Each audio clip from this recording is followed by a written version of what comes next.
po. Kasi ako lang po dito. At ang aking aso. Diet ako ngayon. Wala akong rice. Kasi bawal sa akin ang rice, pasta at iba-ibang anik-anik pa. Kasi nga umaatake ang gout ko. Kaya yan.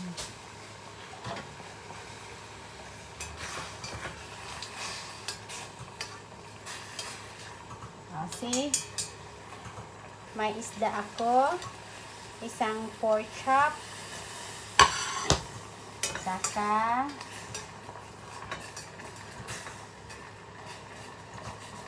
lettuce na gulay. Pangpahaba ng buhay.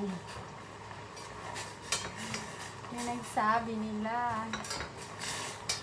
Kaya yun.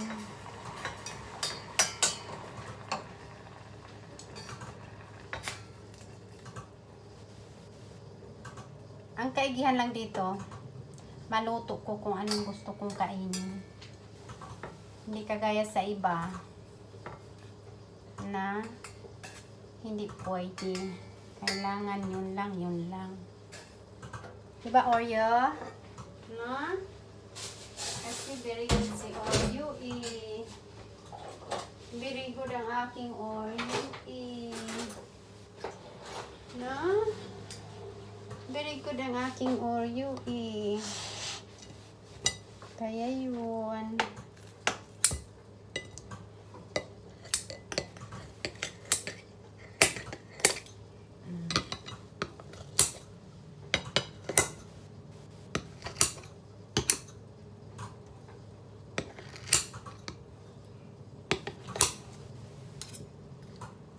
Ayan. Ayan.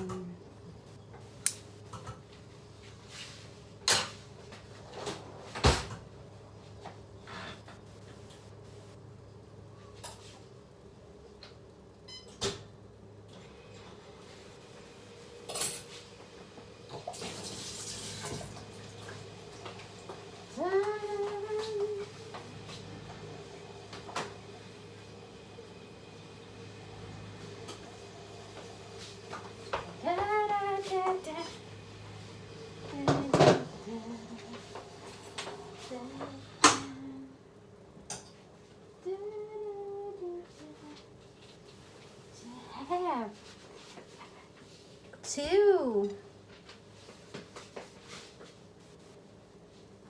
I have two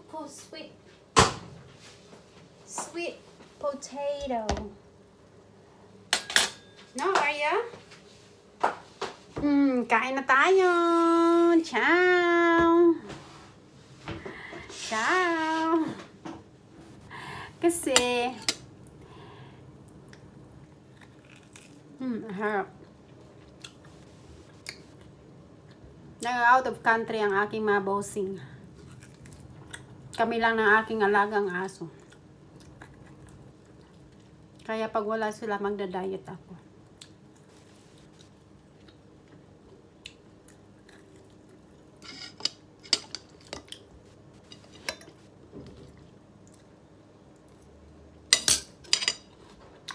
Ang aking kamuti ay masarap. Ano siya? Orange na orange. At super tamis. Nabili ko lang ito na $12, 5 peraso. Ganitong kalaki ng size. See? Oh, see? Mainit. Kaya pakpakin ko muna ang isda ko.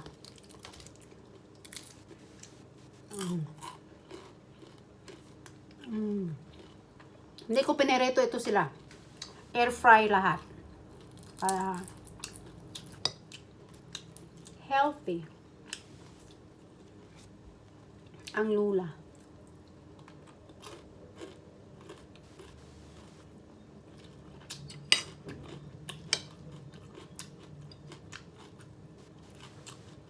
Kailangan kong kumain ng ganitong kasi maya-maya inom ako ng gamot. Na-order? You cannot eat this one, darling. Okay? Your food is different from my food. Okay? Kasi sa'yo lahat bini-blender. Pareho lang tayo ng pagkain, pero the way sa process ng food mo is different. At saka meron kang maraming vitamins na ilagay sa food mo. Blender kasi ang pagkain ni Oreo. I-blend lahat. Arte ng nanay niya. Di ba sa atin sa Pilipinas, ang lalaki ng buto ibigay, sa kanya hindi. Kailangan himay-himayin mo pa.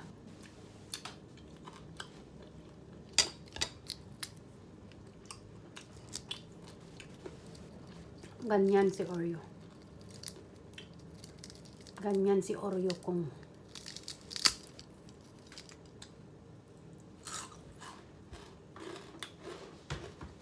straight ako ngayon. 1 week. Walang rice. Corn or kamuti lang. Pero at least may fish ako. Pork. Veggie. At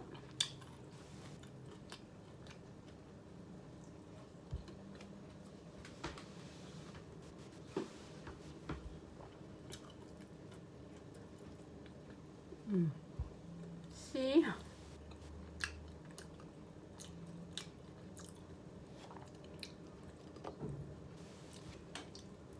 Sabi pa ng amo kong lalaki, kaya mo yan?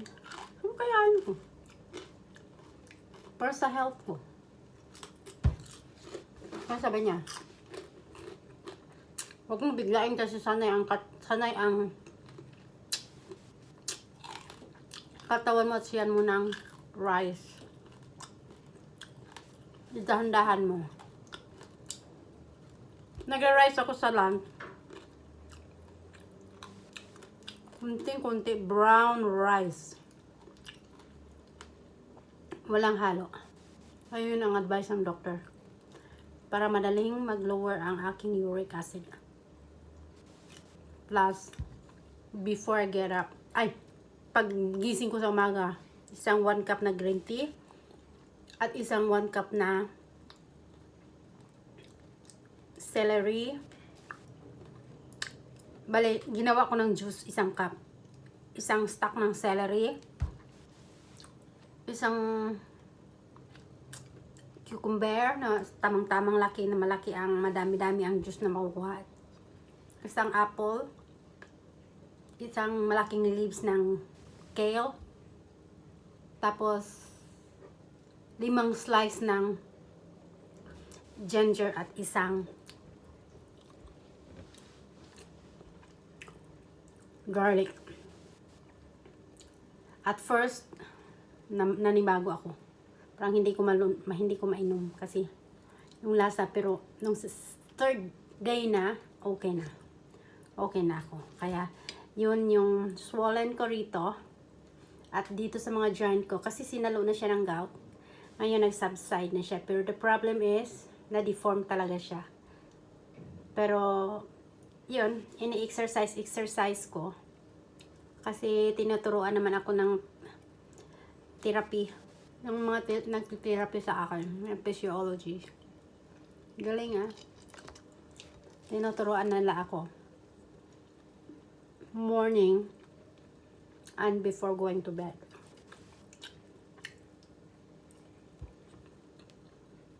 Kasi talaga itong kamay ko, nadali siya kasi overuse na.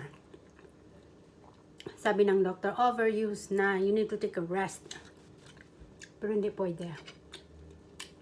Gusto ko pa magtrabaho. Kaya, ang tawag nito is trigger finger. Yung may feel mo may magtitik. Kaya yun ang masakit. Kasi, nagsuswollen siya. Pero now, I'm okay. Okay na siya.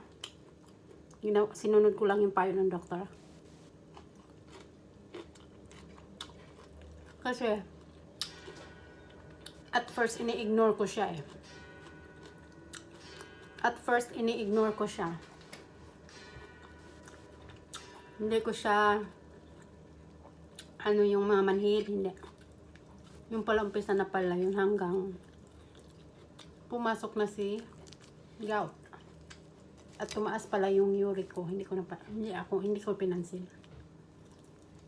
Eh, sa amin pa naman, prone kami sa uric.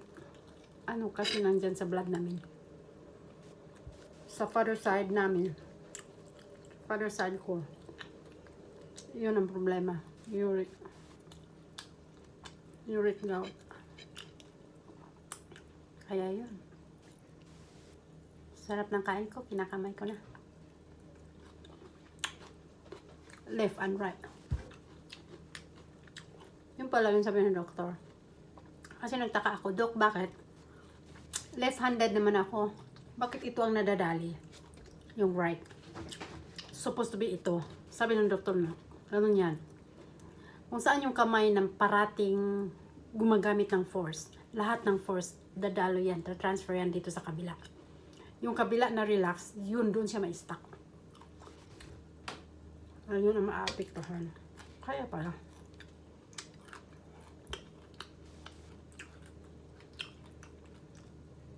No?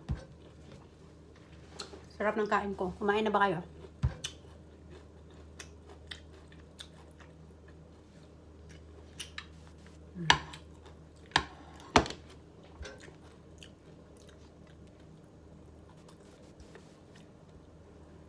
Sarap.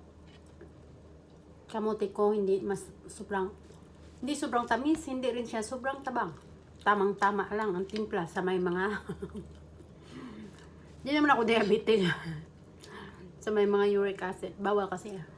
Matatamis, bawal lahat, bawal. Basta watch out lang ako. Sabi ng doktor, watch out ka lang sa diet mo. Kaya yun, pinagbantayan ko. Okay? Kayo din mga ludi, mga dudes, mga sis, mga brother, mga katiktik. Pag maedad na tayo, kagaya sa akin, 50 years na ako. Old. Kaya ito na. Naglalabasan ng mga sumpa sa katawan ko. Okay? I'm going to finish my dinner. Enjoy everyone. Thank you for watching. Goodbye. Ciao!